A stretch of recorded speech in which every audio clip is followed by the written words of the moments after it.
Are those answers out right now, looking at your unit circle?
Alright, so let's look at our unit circle to find all these answers.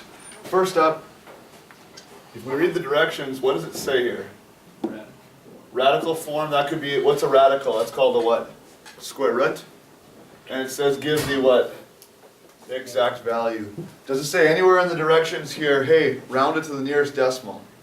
Does it say anything about a decimal here? If there's no decimals mentioned, you never use your calculator, it's always on the unit circle. Okay? So go to unit circle on the front. Where's 5 pi over 4 at? Find that. That would be at 225 degrees. What is the sine value at 225? Is this an exact value in a radical? Square root is a radical, so radical is a name for square root. So I now have an exact, simplest radical form. Alright? Cosine of negative 90. So where would negative 90 be? So if 90 is this direction, negative 90 would be down here, right? So go down here. What's the cosine value there? 0? Yep. And then go to sine of 150, so find 150 on my unit circle.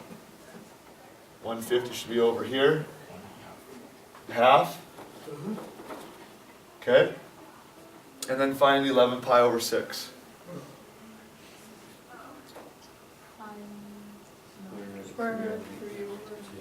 Square root 3 over 2? Negative. Is it over? I think it's positive, isn't it? Yep. So that's my answer there. Okay? Let's look at 9. So I think these are going to be easy. 9 is going to be a little bit trickier, but just because you have to do a little bit of work. So let's try 9 here.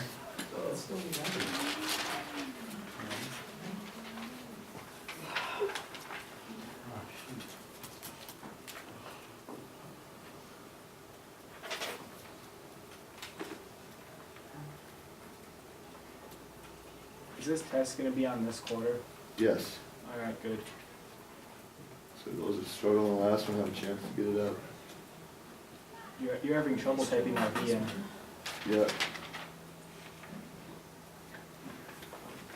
Okay, so same directions, give the exact value. So exact again is from the unit circle. We're not plugging it in. So like A says the tangent of 135. Do I have that written on my unit circle? No. Yeah, negative 1. Okay, if you were gone that day, then you might need to copy it from somebody. It is negative 1. Yep, it's negative 1. Because it's sine over cosine. So if I wanted to do it a different way, I could say tangent equals sine over cosine. Sine at that would be square root 2 over 2. And the cosine would be negative square root 2 over 2. What are you going to take square root 2 over 2 divided by negative square root 2 over 2? Negative 1. That's how we got to that. Part B. What is the cotangent of 2 pi over 3? So go to my front of my unit circle. Do I have, so cotangent's the reciprocal of what function? Tangent. Do I have a tangent at 2 pi over 3? Do I have a tangent value there? What's the tangent at 2 pi over 3? Negative what? Negative square root 3. If I don't have anything, I'm going to put it over 1. So how would I do the cotangent if I want to find the cotangent? The reciprocal, right? So it's now 1 over negative square root 3. And then what's my final step to make it written correctly? Times it by a square root of what on the bottom there? 3. So I end up with 1 on top. Square root 3 over negative 3. And then that would be my answer. So you just flip it and then you simplify it. So if I know tangent equals this and I put it over 1, then you just flip it because the reciprocal of tangent is cotangent. Yeah. Alright? C.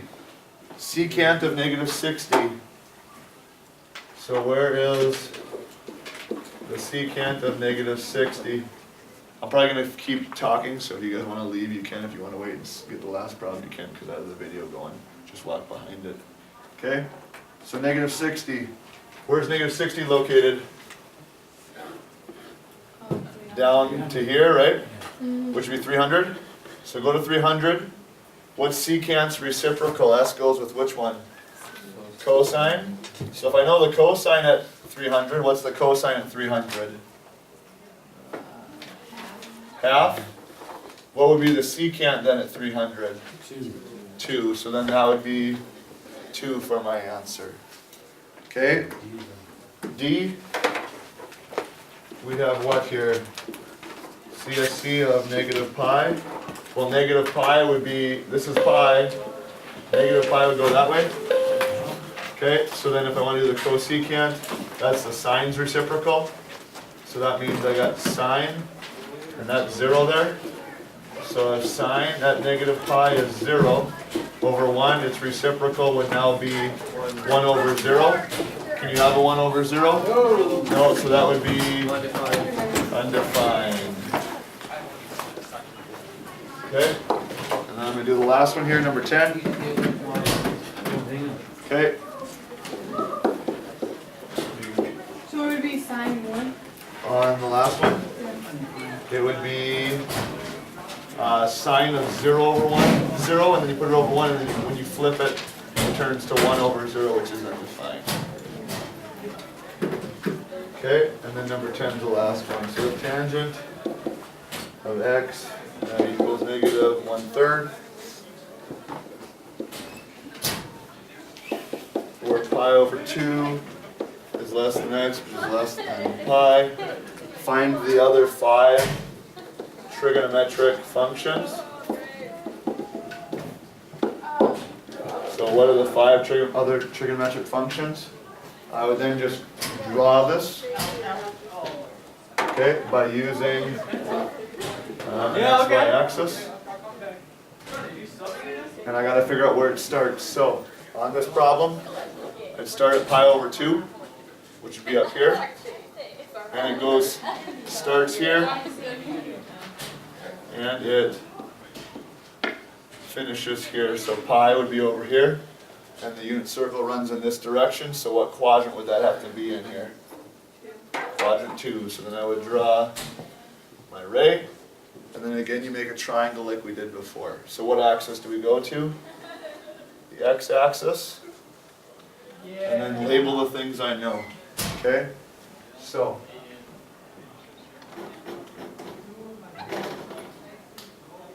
okay, so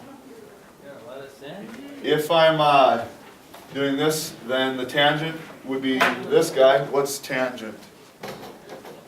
So, ka, toa. So then I'd use toa, which is opposite over adjacent. So from this angle, my opposite side would be opposite, which would be 1, over adjacent, which would be the 3. One of these has to be a negative here, and which one of these is negative? Could be the 3. And then you do Pythagorean theorem to find the third missing side. So a squared plus b squared equals c squared. So 1 plus 9 equals c squared. And then you get the square root. So I get square root of 10 equals c. And then we can label all 6 trig functions. So then, I think it's easiest just to go sine of theta, cosine of theta, and tangent of theta.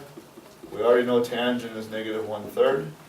And then S goes with C, cosecant.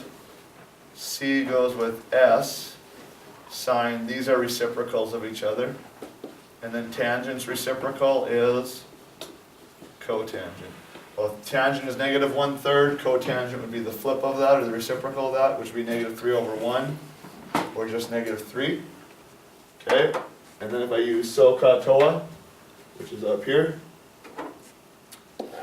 sine would be opposite, which is 1 over hypotenuse. And what can't you have in the denominator? Square root 10. So then I'm going to multiply by square root 10 over 10, which gives me, move over just a little bit. Okay, I'm going to be left with, on top, square root 10 over 10. So there's my sine value. Cosecant's the reciprocal, and instead of doing more work, go back to the original. If you flip the original, it would now be square root 10 over 1, which is just square root 10. So if you flip this original over here, then it's just square root 10. Okay, and then the last one here, cosine. So cosine's adjacent, adjacent over hypotenuse. So negative square root 3 over 10. And then again, you can't have square root 10 in the denominator. So I'm left with negative 3 square root 10 over 10. And then, ooh, can't write here. That's not sine here. Cosine's reciprocal should be secant, and then that's cotangent still. So cosine and secant are reciprocal, so if I flip this original, it's now negative square root 10 over 3. And then there are my 6 trigonometric functions. And that is the review.